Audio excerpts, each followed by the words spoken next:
If you're anything like me, the LeBron 7s are where it all started for the LeBron line. LeBrons 1 through 6, yeah, whatever. If you're like me, there may be people out there who just crave after the LeBron 1 through 6s. But for me, the LeBron 7 was where it all started for the LeBron line.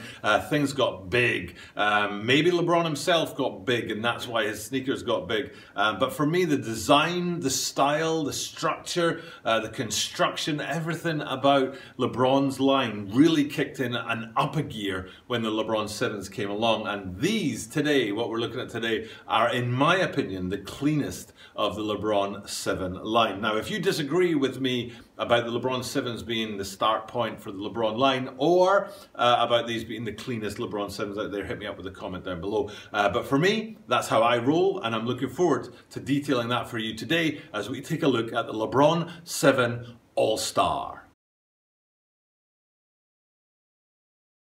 This is the Tokyo Butter 23 Sneaker Channel. Tokyo Butter 23 Sneaker Channel des. Mainichi Apsuno no de, Mainichi Mitu Kudasai. Every single day I bring you content from Tokyo, Japan about upcoming sneaker releases, sneaker news and sneaker reviews. And I usually do it in English, although a couple of days ago I did my very first video all in Japanese, which was a massive challenge for me, and it went fairly well, although not brilliantly well. I still need to work on a little bit of that, but this one's all in English, so fear not if you are looking for your English content, because that's what you're getting from me today. If you are someone who watches my content for the Japanese, don't forget that subtitles button down below, the CC button, shita no jimaku no buttonを押すとwakariyasuかもしれない. But we're going to get into these guys for sure, because the LeBron 7s are hot right now. It's been 10 years since the LeBron 7s dropped, because now we're into the 17s. And for me, the 17s are a clean sneaker. I like them a lot. In fact, here, ding, there's the Harlem Fashion Row, which of the 17s to have dropped so far are my favorites. They are a clean sneaker, and I think they're just beautiful. That battle knit that they've got going on up there on the upper is an amazing look for the sneaker. And it's if the 17s are what are dropping now, all you have to do is take 10 off of that to get to 7, because that means that 10 years ago the LeBron 7s were dropping, and they are hot still right now. For example, poing, there's the China Moons, which are dropped recently, and I got a lot of traction in the market and are very clean looking sneaker. And so the 7s are retroing really hard and really well right now, and doing well for the LeBron line. The 17s are clean and flying off the shelves, and people are just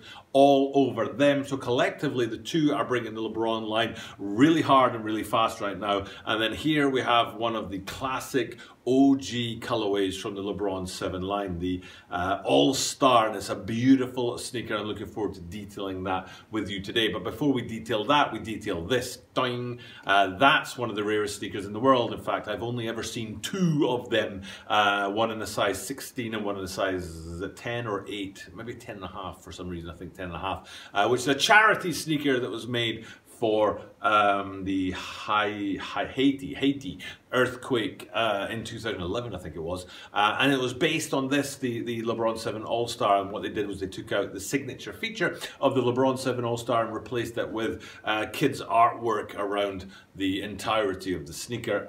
They were auctioned, and the proceeds went to charity to help the Haiti earthquake victims. And then Shoe Butter, who we know and love, has got a pair for himself, and so you can see that video that I just linked there if you want to see what one of or 2 of, they're actually player exclusive ones, Haiti LeBron 7 All-Star looks like. But today what we're doing is looking at the OG LeBron 7 All-Star and going back to that signature feature that I was talking about, where it was kids' pictures around the Haiti version. On these, it's just that wood panel. I say just that wood panel, but I really shouldn't say that, because that's the main feature of these sneakers, and it's hot.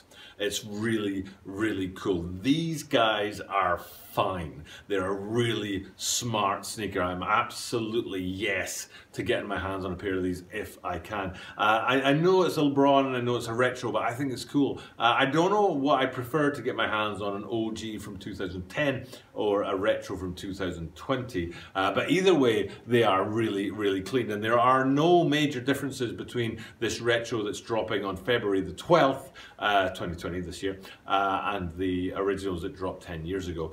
So let's have a look at some of the features on the sneaker. I already talked about that wood paneling that comes around the midsection of the sneaker, wraps around the entire 360 degrees, and it gives this sneaker a little bit of character which it otherwise would not have. And to be honest, I think it's essential. If you think back to those China moons that I was talking about before, the gold that wraps around in the same place as this wood paneling on them, it's a bit solid and a bit single color, a bit monotone or monocolor. I wonder what monocolor would be. But the wood paneling on this breaks that up a little bit, and that big chunk of leather on there having a little bit of detailing in the wood paneling really, really works. And then when you go up from that onto the midfoot section, you see that huge panel of plastic on the side there with that gradient, the sort of cross sections of black lacing almost on the blue background, which looks really, really good, and the imprinted swoosh on there, which you can still see that lace or lattice effect through the swoosh. Is one of my favorite features of LeBron 7s, and it looks great on these,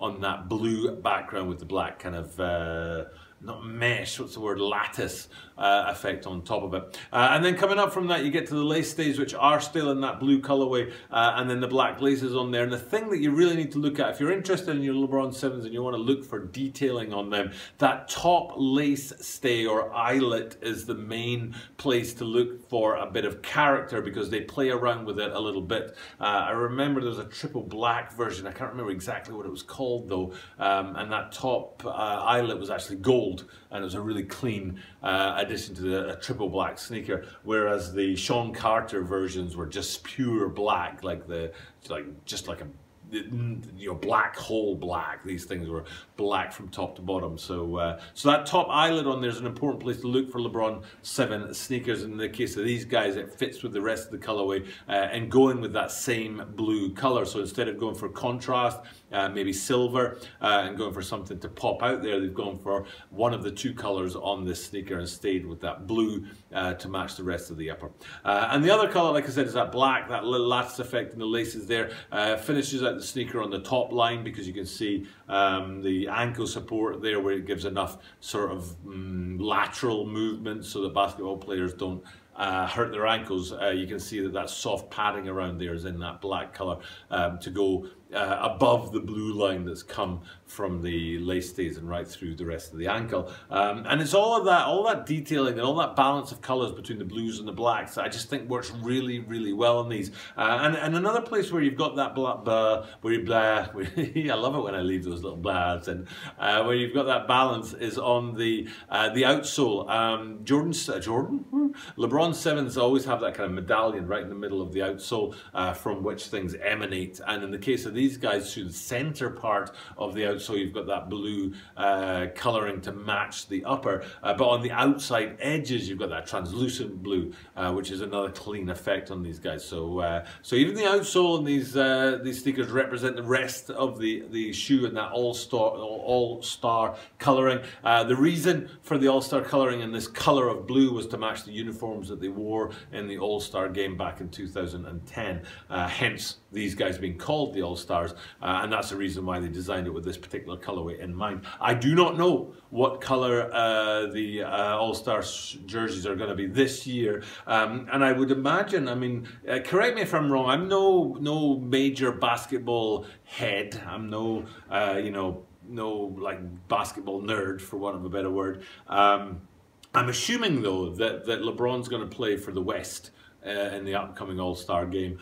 He played for the East when it was these blue 7s, and the East uniform was that blue colorway. So it'll be interesting to see now that they're retroing 10 years later, and I think LeBron's going to be playing for the West, to see what color their uniforms are going to be. But that's all in all of my review, or my look at the upcoming release of the Nike LeBron 7 All-Star Retro 10 years down the line. And like I said, they haven't played with it, and there's no reason to play with it because it was clean 10 years ago and it's clean today. It's a fine looking sneaker, definitely. I think it's going to fly off the shelves. Now the LeBron 7 red carpets are still sitting here in Japan on the Sneakers Sneakers app. So they're not a guaranteed sellout, but I think these guys are so clean that people are going to go after them and get their hands on them.